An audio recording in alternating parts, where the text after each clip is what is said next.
آج اگر کوئی سسٹم کمزور ہے، حکومتیں کمزور ہیں، ادارے کمزور ہیں، وہ کمی بیشی کرنے والوں کو، زیادتی کرنے والوں کو اپنی گرفت میں نہیں لا سکتے، یا جو اس سے اوپر بیٹھے ہوئے ہیں وہ خود اس جرم میں مبتلا ہیں، اور اس جرم میں مبتلا ہونے کی وجہ سے اپنے نیچے کے لوگوں کو وہ پکڑ نہیں سکتے کیونکہ وہ خود مجرم ہیں۔ تو اگر نظام میں سکم کی وجہ سے کوئی شخص فائدہ حاصل کرتا ہے، اللہ ارشاد فرماتا ہے الا یظن اولئک انہم مبعوثون، وہ یہاں تو لوگوں کو دجل دے بیٹھے، لوگوں کو فریب دے دیا، دھوکہ دے دیا، کسی کی آنکھوں میں مٹی جھونک دی اور کام صحیح نہیں کیا لیکن اچھا بن کے کسی کے سامنے پیش ہو گئی، یہاں تو کر سکتے ہیں، لیکن اللہ تعالیٰ نے ارشاد فرمایا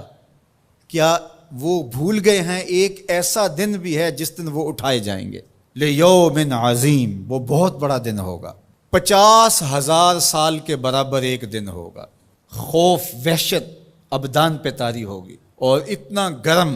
کہ آج سورج کا رخ الٹا ہے، پھر رخ سیدھا ہو جائے گا، اب سورج بہت بلندی پہ ہے، پھر 1.25 میل کے فاصلے پہ آ جائے گا، اب زمین میں قوت جاذبہ ہے، گرمی کو جذب کرتی ہے، پھر زمین تانبے کی ہو جائے گی۔ اللہ اکبر، وہ کتنا سخت دن ہوگا جس کو قرآن نے کہا یوم عظیم، اللہ کی عظمت و جلالت کے اظہار کا دن ہوگا، لیکن میرے حضور نے فرمایا کہ 7 اشخاص ایسے ہوں گے جنہیں اللہ اس دن اپنے عرش کا ٹھنڈا سایہ عطا فرمائے۔ ان میں سے نمبر 1 امام عادل، عادل حکمران جو انصاف کے تقاضوں کو بہر صورت پورا کرتا ہے اگرچہ قریبی ہی کیوں نہ ہو۔ دوسرا شخص وشاب نشأ فی عبادت اللہ، وہ جوان جس کی جوانی اللہ کی عبادت میں گزری۔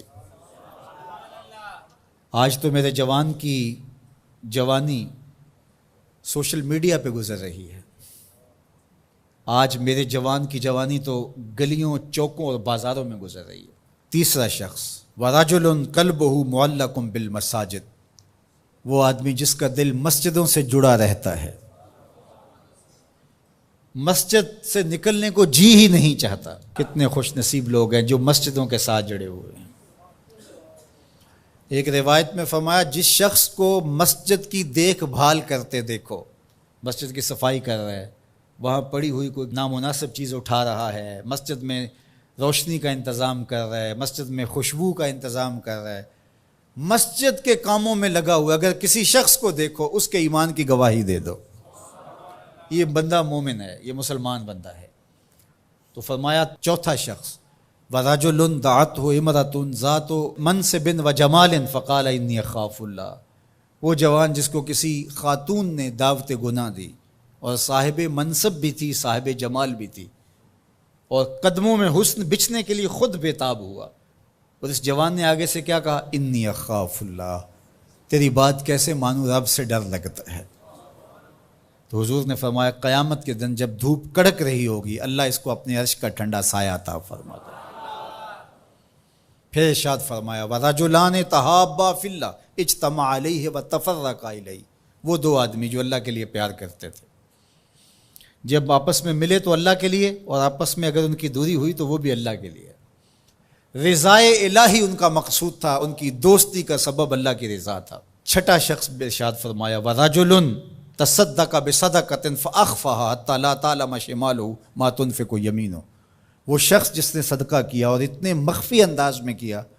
کہ جو دائیں ہاتھ نے صدقہ کیا بائیں کو خبر بھی نہیں ہوئی۔ اللہ اکبر، ہم نے اپنے بزرگوں کا یہ مزاج دیکھا ہے کہ وہ دیتے ہوئے جس کو دے رہے ہیں اس سے بھی آنکھیں نہیں ملا رہے ہوتے کہ اس کو کوئی شرمندگی نہ ہو۔ اور 7واں شخص وَرَجُلٌ ذَكَرَ اللَّهَ خَالِيًا فَفَاضَتْ عَيْنَاهُ، وہ شخص جس نے تنہائی میں بیٹھ کے اللہ کا ذکر کیا، کوئی دیکھنے والا نہیں تھا، اکیلا بیٹھا تھا اور اللہ کا ذکر کر رہا، محبت الہی کی وجہ سے اس کی آنکھوں میں آنسو امڈ آئے۔ تو میرے اور آپ کے آقا و مولا فرماتے ہیں قیامت کے دن جب کوئی سایہ نہیں ہوگا اللہ اسے اپنے عرش کا ٹھنڈا سایہ عطا فرمائے۔ اللہ ہمیں رحمت للعالمین کا صدقہ جہنم کی سختیوں سے نجات عطا کرے اور ایسے اعمال بجا لانے کی توفیق دے جو جنت کے راستے کا سبب بنے اور جہنم سے آزادی کا مجدہ جاں فضا بنے۔